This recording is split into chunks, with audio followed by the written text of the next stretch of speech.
প্রথমত আপনাদেরকে শুভেচ্ছা এবং অভিনন্দন। কথা আপনারা এখানে আসছেন, এতক্ষণ ধরে একজন আরেকজনের সাথে কথা বলছেন, শুনছেন এবং আমাদেরকে অনেকাংশে সমৃদ্ধ করছে। আমরা আসলে একজন দাদা বলতেছিলেন যে আম্বেদকরের সময় না বললেও যদি ধরি যে বাংলাদেশে পাকিস্তান আছে। যোগেন মন্ডল যখন আসলে রাজনীতিতে সক্রিয় ছিলেন, পাকিস্তান গঠনের জন্য যখন এখানকার গরিব মানুষেরা আসলে লড়াই করতেছিলেন, সেই সময় আসলে গরিব হিন্দু এবং গরিব মুসলমান এই দুই সম্প্রদায় আসলে একসাথে একে অপরের যে বন্ধু, একজন আরেকজনের যে মিত্র, এই গরিবদের জন্য জমিদারদের বিরুদ্ধে যে একটা আলাদা রাষ্ট্র লাগবে, সেই রাষ্ট্রটা গড়ার রাজনৈতিক লড়াইটা একসাথে করেছিল এবং সেই রাজনৈতিক লড়াই আসলে পাকিস্তানকে একটা ন্যায্যতা দিয়েছে। পাকিস্তান রাষ্ট্র হিসাবে যে একটা ন্যায্যতা পেয়েছিল তার সবচেয়ে বড় কারণ ছিল যে এখানে যোগেন মন্ডলের নেতৃত্বাধীন তফসিলি সম্প্রদায় পাকিস্তান আন্দোলনের সাথে ছিল। দুর্ভাগ্য হচ্ছে একটা প্রথম দিকে সবচেয়ে আগে আসলে এই নেতৃত্বের কাছ থেকে যারা ক্ষমতায় গিয়েছিলেন তাদের কাছ থেকে সবার আগে যিনি আসলে প্রতারিত হয়েছিলেন, সবচেয়ে বেশি পরিমাণে যিনি প্রতারিত হয়েছিলেন, নিজের সারা জীবন আসলে যিনি এই প্রায়শ্চিত্ত করেও আসলে জীবনের এবং তার সম্প্রদায়ের মানুষকে মুক্ত করতে পারেন, সেরকম একটা ট্র্যাজেডি লাইফ আসলে এইখানে যোগেন মন্ডলকে পার করেছে। পাকিস্তানের যে আসলে ট্র্যাজেডি, সেটার সাথে যোগেন মন্ডলের জীবনের ট্র্যাজেডির এক ধরনের একটা মিল আছে। যোগেন মন্ডল তার জীবন দিয়ে যারা সবাই প্রায়শ্চিত্ত করেছিলেন, পাকিস্তান যোগেন মন্ডলের সাথে যে বেইমানি করেছিল, পাকিস্তান নিজে আসলে ধ্বংস হওয়ার ভেতর দিয়ে কিংবা দ্বিখণ্ডিত হওয়ার ভেতর দিয়ে সেই প্রায়শ্চিত্ত তাকে করতে হয়েছে।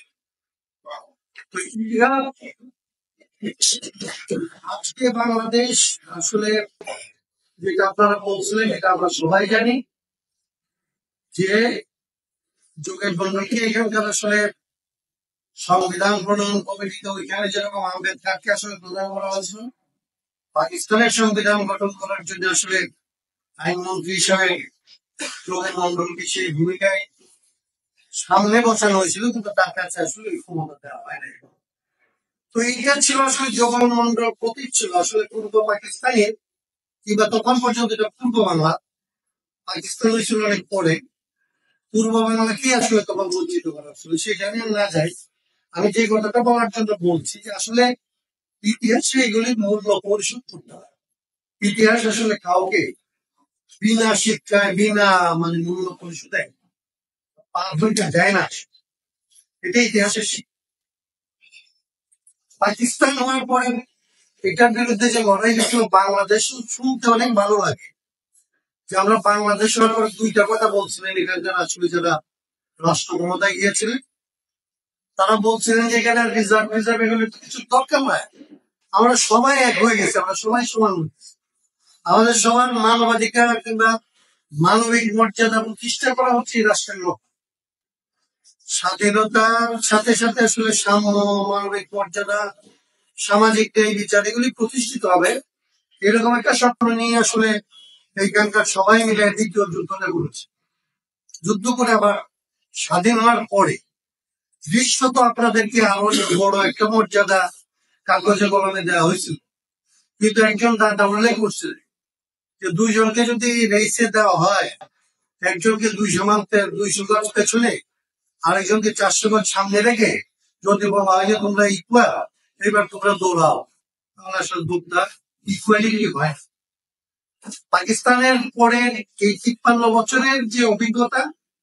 এই অভিজ্ঞতা হচ্ছে যে কেবলমাত্র আপনারা না, এইখানকার দলিত সম্প্রদায় কেবলমাত্র তারা, কিংবা আসলে এইখানকার আপনারা যে মাইনরিটির মধ্যেকার মাইনরিটি, তারা মেজরিটির মধ্যেও যারা আসলে মেজরিটি, তারাও কিন্তু বাংলাদেশে মাইনরিটি। আপনি 47-এ যে লিখিত ঐক্যটা হয়েছে, যে এখানকার গরিব মানুষরা মুসলমান গরিব মানুষ এবং হিন্দু গরিব মানুষ, সে দাঁড়াইছিল আসলে ব্রিটিশদের অথবা ব্রিটিশদের জমিদারদের বিপক্ষে। বাংলাদেশকে আজকে রাষ্ট্রটাকে যদি আসলে আপনার রাষ্ট্র করতে হয়, তাহলে যেটা লাগবে আসলে এই বিভাজন অনেকগুলো জায়গার মধ্যে আছে। প্রথমত বিভাজন করা হয়েছে মেজরিটি এবং মাইনরিটি, বিভাজন করা হয়েছে মুসলমান এবং হিন্দু, কিংবা ধরেন মুসলমানদের মধ্যে আপনারা দেখতে পাবেন যে কেউ ওয়াহাবি, কেউ সুন্নি, কেউ তাবলিগি, কেউ তাবলিগ বিরোধী, এরকম বহু রকমের ভাবে যেরকম বিভক্ত করা হয়েছে, আপনাদের জায়গাটাতেও এরকম বিভাজনটা এক একটা সম্প্রদায়ের মধ্যে 8 ভাগ 10 ভাগ 20 ভাগ করা হয়েছে। এখন সেই জায়গাগুলিতে কমন কতগুলি মিলের জায়গা বের করতে হবে, যে কোথায় আসলে আমরা সবাই আমাদের কমন এনিমিটা, আমরা আসলে কাদের দ্বারা সবসময় নিপীড়িত হইতেছি কিংবা নির্যাতিত হইতেছি, সেই জায়গাটা বের করার ক্ষেত্রে যেটাকে আমাদের ঐক্যের ভিত্তি হইতে পারত, সেই জায়গাগুলি দুর্ভাগ্যক্রমে আমাদের বিভক্তির ভিত্তি। ধরে ঐক্য করার জন্য আমরা প্রথমত ধরেন মাইনরিটি আমরা তফসিলি বলি বা হরিজন বলি কিংবা দলিত বলি, কিংবা আসলে এখানকার পিছিয়ে পড়া জনগোষ্ঠী কিংবা অধিকার বঞ্চিত জনগোষ্ঠী, যাই না, তাইলে তারা যদি আমরা প্রথমত আসলে ভাবতাম যে আমরা হচ্ছি সবচেয়ে বেশি অধিকার বঞ্চিত জনগোষ্ঠী, আমার মধ্যে রবি দাসই থাকবো আর আমার মধ্যে বর্বরই থাকবো, আমরা আসলে একটা জায়গায় এক করি। তাহলে যেটা বলছিলেন যে বর্মন দাদা যেটা বলছিলেন, এটার পথ কি হবে? ফেডারেশন হবে নাকি আসলে পার্টি হবে, নাকি আসলে ওই যে যেরকম তফসিলি ফেডারেশন হয়েছিল সেটাকে পুনর্বিবেচনা করবেন, সেটাকে পুনর্গঠিত করবেন, সেটা জানি না। কিন্তু আপনাদের এগুলো ভাবতে হবে। কারণ হচ্ছে আমি আপনাদের বলি যে একটা জিনিস আপনাদেরকে যারা রাষ্ট্র চালাইছে তারা ভুলাই দিতে পারছে। আমি আজকে এখানে যারা আলাপ করতেছিলেন তাদের আলাপ মনোযোগ দিয়ে শোনার চেষ্টা করতেছি। এই আলাপটার একটা প্রধান দিক করে ফেলতে পারছে এখানকার সুযোগ গোষ্ঠী, যে আপনি বঞ্চিত অধিকার থেকে, আপনি বঞ্চিত শিক্ষা থেকে, আপনি বঞ্চিত সুযোগ থেকে, এরকম মানে দাবিগুলি হচ্ছে এরকম, হয় অর্থনৈতিক দাবি করবেন অথবা সামাজিক দাবি করবেন। রাজনৈতিক ভাবে যে আপনি এই যে নাগরিক, এই নাগরিকত্বের যে আসলে লক্ষণ কি, এই নাগরিকত্ব প্রকাশ করার পদ্ধতি, এই নাগরিকত্ব প্রকাশের যে রাজনীতি, সে রাজনীতিতে আপনার অংশগ্রহণের রাজনীতি পদ্ধতি, আপনার আসলে ওইখানে সংসদের প্রতিনিধিত্ব কিভাবে আসবে, রাজনৈতিক দলের প্রতিনিধিত্ব কিভাবে আসবে, রাষ্ট্রীয় প্রতিষ্ঠানে আপনার প্রতিনিধিত্ব কিভাবে আসবে, ওই আলাপ কিন্তু আপনি ছেড়ে দিচ্ছেন। যোগেশ মন্ডল এখান থেকে পরাজিত হয়ে যাওয়ার পর থেকে এইখানকার হরিজন বলেন, এখানকার সংখ্যালঘু সম্প্রদায়, তারা যেটাকে আসলে বিসর্জন দিচ্ছে সেটা হচ্ছে রাজনৈতিক বিসর্জন। কারণ আসলে উভয় রাজনীতি করার কথা, সে তারা আসলে আত্মবিশ্বাস হারাইছে। যোগেশ মন্ডল এখান থেকে চলে যাওয়ার সময় আপনাদের অনেকের আত্মবিশ্বাস সাথে এই আত্মবিশ্বাস মতো আপনাকে আনতে হবে, এবং আপনার আসলে রাজনৈতিক এন্টিটি হিসাবে রাষ্ট্রের সাথে এক একটা জায়গায় এক এক ভাবে আপনার ডিলিংস হয়। আমি কথাটা শেষ করব। মন্দিরের সাথে যখন আপনি যান তখন হচ্ছে আসলে আপনি মন্দিরে যান কেন? আপনি মন্দিরে যান হচ্ছে আপনি ধর্মীয় সম্প্রদায়ের লোক হিসেবে, যে যে সম্প্রদায়ের লোক যে যার দেবতাকে যে যাকে দেবতা সে তো তার ওই মন্দিরে যায়। আমরা যারা মুসলমান আমরা মসজিদে যাই, মানে আমার যোগাযোগ হচ্ছে ওইটার সাথে ধর্মীয় যোগাযোগ, রাষ্ট্রের সাথে আপনার যোগাযোগ। রাষ্ট্রকে আপনি রাষ্ট্রের সাথে আপনি কিভাবে ডিল করেন, রাষ্ট্রের সাথে আপনার সম্পর্ক, রাষ্ট্রের সাথে সম্পর্ক আপনার নাগরিকের সম্পর্ক, নাগরিক হিসেবে আপনার দেশে কোথায় রাখেন এটা নির্ধারণ করে রাজনীতি। এই রাজনৈতিক জায়গাটা আপনি ছেড়ে দিচ্ছে। 53 বছরের মধ্যে আপনাকে যে ধোকা দেওয়া হয়েছিল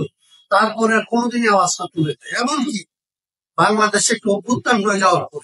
যখন বৈষম্য বিলোপের নামে কিংবা বৈষম্য বিরোধিতার নামে যখন অভ্যুত্থান হচ্ছে, যে অভ্যুত্থানের পরে সে সংবিধানকে 53 বছর পরে বিবেচনা করবার, পুনর্বিবেচনা করার, সংস্কার করার আমার যখন হচ্ছে, কখনো পর্যন্ত আসলে আমরা এইরকম আমরা যে আপনাদের ডাকছি আমাদের ভাব হলো এরকম যে আমরা একটা মহত্ব দেখেছি। যে কথা বলতেছিল না, আমাদের কোন রাজনৈতিক দল ডাকে নাই, রাষ্ট্র সুষ্ঠু ডাকছে যেন একটা মহত্ব দেখেছি। এটা তো হয় কথা আমাদের এইরকম একটা ঘটনা যখন আসলে বাংলাদেশে ঘটে, 1,25,00,000 লোকের দরকার নেই। বাংলাদেশের সংবিধান অনুযায়ী আপনি একজন মানুষ যোগ্য, তাই এই সংবিধানে একজন মানুষের 11 কোটি 18 কোটি মানুষের সমানিত আপনার অধিকার পায় মৌলিক অধিকারের প্রশ্ন মৌলিক মানবের মানুষ হিসেবে আমার যে অধিকার সেটা প্রশ্ন সেটার সাথে রাষ্ট্রকে ডিল করতে হবে সেটা নিয়ে আলাপ করার জায়গাটা পৌঁছে আমরা অনুরোধ তাদের সাথে আপনারা কিভাবে করবেন সেটা পরের প্রশ্ন কিন্তু রাষ্ট্রের সাথে আসলে আপনার সম্পর্ক নির্ধারণের জন্য রাষ্ট্রের কাছ থেকে আপনার পাওনা বুঝে নেওয়ার জন্য, রাষ্ট্র আপনাকে যে মর্যাদাহীন করে ফেলছে মানুষ হিসাবে যে আপনার নাগরিক মর্যাদা শিখতে ফেলছে এই জায়গাটায় আসলে মোকাবেলা করার জন্য আপনাদেরকে আরো অনেক আরো অনেক আসলে যুগের জায়গায় আপনাদেরকে আসলে ভূমিকা নিতে হবে যোগেন মন্ডলের জায়গাটা যে বোঝেন যোগেন মন্ডল কেবল আপনার সম্প্রদায়ের নেতা ছিল আম্বেদকর কেবলমাত্র ভারতের নেতা ছিল আম্বেদকর যোগেন মন্ডল হচ্ছে ভারতবর্ষের নেতা এবং তারা নির্ধারণ করেছিল যে তাদের যে তারা যে রাজনীতিটা করছিল সবার জন্য যে রাজনীতিটা করছিল গরিব মানুষের পক্ষে দাঁড়ায় বঞ্চিত মানুষের পক্ষে দাঁড়ায় সেই রাজনীতিটাকে বাংলাদেশে এবং ভারতের পুরো প্রতিষ্ঠা করা ছাড়া ভারতবর্ষের বাংলাদেশের আসলে মুক্তির কোনো পথ নাই যে ব্যবস্থা নিয়ে বাংলাদেশকে পথ দেখাইছিল পাকিস্তান বানাইছিল আম্বেদকর যে সাহসটা নিয়ে আসলে ভারতকে ন্যূনতম একটা সংবিধান দিছিল এবং যে সংবিধানটার কথা উনি বলছিলেন যে আমি এই সংবিধানটা করছিলাম এই কথাটা বলে নি কথাটা শেষ করি ভারতে আম্বেদকর যখন আপনাদের কথা নিয়ে কখনোই কথা বলতো কংগ্রেসের লোকজন তখন তারা তো আপনি তো সংবিধান বানাইছেন আপনি এটার বিরুদ্ধে কথা বলেন কি আপনি তো ভারতের সংবিধানে যোগান আরে আম্বেদকর বলছিল যে আমি আম্বেদকর কংগ্রেসের ভাড়াটিয়া হিসাবে ভারতে যে ধরনের সংবিধান তোমরা চাও এটা বানাইছো আমি আমাকে ঘোড়া হিসাবে তোমরা দক্ষ ঘোড়া হিসাবে তোমরা নিচ্ছি তোমরা যদি বলো যে এটা আমার সংবিধান তাহলে আমি আম্বেদকর হচ্ছি ভারতের সেই লোক যেটাকে প্রথম ঘোড়া একই দেওয়া যে তুমি আসবে কিনা বাংলাদেশের সংবিধান বাংলাদেশের সংবিধানের যে ক্ষমতা কাঠামো বাংলাদেশের সংবিধান যেভাবে আসলে গরিব মানুষকে দলিত মানুষকে বঞ্চিত মানুষকে সে যে রাজনীতি থেকে রাষ্ট্র থেকে নাই করে দিচ্ছে সেটার বিরুদ্ধে সবার আগে কথা বলবে সবার আগে কথা বলবে সবচেয়ে যে বঞ্চিত সবার আগে কথা বলবেন আপনারা এবং আপনাদের নেতৃত্ব আসলে বাংলাদেশের সংবিধান বাংলাদেশের সংবিধানের গণতন্ত্রের হবে আপনাদের নেতৃত্বে এবং সেই নেতৃত্ব যদি আপনারা নেন সেই নেতৃত্ব যদি আপনারা দেন তাহলে আসলে বাংলাদেশের ভাগ্যে সামনে আসলে মুক্তি আছে এবং সেই দায়িত্ব আপনারা নিলে আমরা আপনাদের সাথে থাকবো এইটা বলার জন্য আপনাদের আমি নাই যে আপনারা আমাদের সাথে আছেন আমরা এই অনুরোধ করতে আসছি আপনাদের ডাকছি যে আপনারা এখানে নেতৃত্ব নিলে বাংলাদেশ মুক্তি পাবে কারণ আপনারা সেই কাজটা আপনারা যদি করেন আমরা আপনাদের সাথে থাকবো রাষ্ট্র সংস্কার আন্দোলন আপনাদের সাথে হইতে চায় আমাদের পাশে থাকতে চাই আপনাদের নিয়ে লড়াইটা করতে চাই সেই লড়াইয়ে আপনাদের সময়কে আমরা সাথে চাই আপনাদের আমাদের সামনে চাই আমরা আপনাদের সাথে থাকবো এই আহ্বান জানি এতক্ষণ ধরে এখানে যারা উপস্থিত হয়েছেন এবং কথা শুনছেন আমাদেরকে আসলে সম্মিলিত হচ্ছে তাদের সবার প্রতি আমার জায়গা থেকে এবং আমাদের সংগঠনের জায়গা থেকে কৃতজ্ঞতা জানাই আমি এই অনুষ্ঠানেরও সমাপ্তি ঘোষণা করতেছি আলোচনা আমার নিজের বক্তব্য শেষ